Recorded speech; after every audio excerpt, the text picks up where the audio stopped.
mga kasama. Ang pagdidiscuss po natin ngayon ay about sa guarantee letter. Sa mga hindi nakakaalam, ito po yung tinatawag natin na GL. Ang GL po ay pwede nating maitulong sa mga problema niyo po about sa mga bayarin sa ospital, sa mga procedures na hindi po magawa kasi wala po tayong budget, ganun po. Pero kailangan accredited po yung hospital. Mostly po ay public hospital. Hindi pa ako naka-encounter ng private hospital na tumatanggap ng GL, pero meron pong nagsasabi na meron daw pong ganon.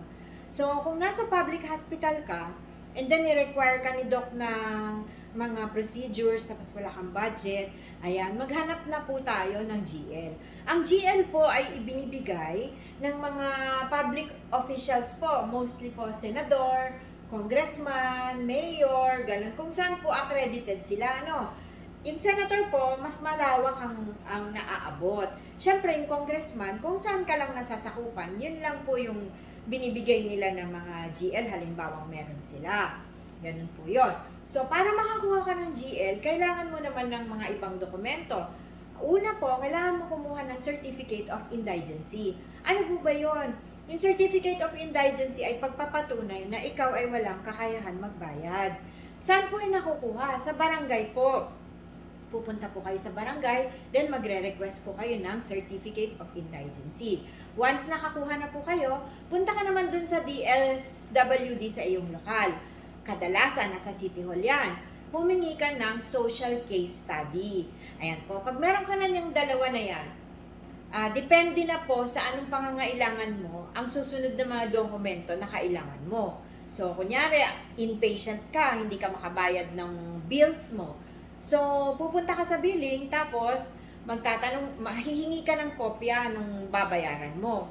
Kung ikaw naman ay outpatient, tapos kailangan mo ng, sabihin mo ng mga services, laboratory services, halimbawa may MRI, meron 2D echo, mga ganun, kailangan may kopya ka ng request ng doktor at saka kung magkano yung estimated cost nung procedure na yon. Ganun po. Meron din naman po na mga senador na nagbibigay ng lump sum na. Basta sabihin mo lang kung para saan yon. Okay, so yung lump sum na yun, halimbawa binigyan ka ng 50,000 ng isang senador, pag ginamit mo yun, halimbawa nag-2D echo ka, tapos 4,000 yung 2D echo, yung 50,000 na yun, hindi mo yun i-surrender. Ibabawas lang nila yon ng 4,000. Para sa susunod po na meron kang kailangan, dun ulit ibabawas. Halimbawa, kailangan mo ng dugo next time, o kaya halimbawa may bill ka na hindi mo mabayaran, yung natitira mo doon ay i-a-apply po yun sa natitira mong bill. Huwag po tayong papayag na kukunin yung GL natin tapos ang nabawas ay kulang, ha. Kasi sisingilin din naman po nila yan doon sa office ng senador. So, kung ano yung full value nun, kailangan po magamit nyo po yun. So, sa ngayon po, tutulong po tayo na makakuha ng mga GL. Ang makukuha po natin ngayong taon ay magagamit nyo hanggang December katapusan. After nun, expired na yon, magre-request tayo ulit. Kung naka-request ka naman na dati at kailangan mo ulit ngayon, intayin mo na naka 3 months na bago ka binigyan. After 3 months, pwede ka ulit na humingi ng GL, mag-apply for GL. By the way, tapusin mo po itong video na to, ha, para makita mo kung ano yung form na i-fill up mo. Tapos po, mag-subscribe na din po kayo sa aming channel para sa complete set na tong videos na to. So, Savvy, The Heart Warrior po, paki-subscribe po tayo sa YouTube.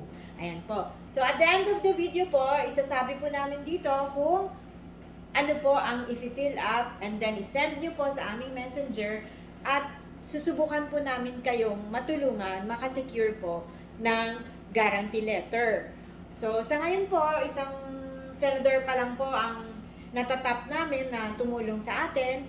Sana in the future, mas marami pa po tayong ma-access na senators para mas mabilis po ang bigayan ng mga GL. Pwede naman po mabilis, kaya lang talagang mahaba ang pila at saka depende siguro sa opisina. Maswerte tayo na ang tumutulong sa atin, napakabilis pong mag-action sa mga hinihingi po natin na tulong.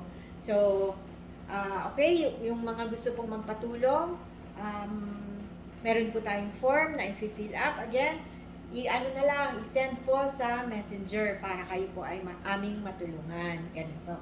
Sige po, sana po nakatulong po kami ngayon. Maraming salamat. Hanggang sa muli. Bye!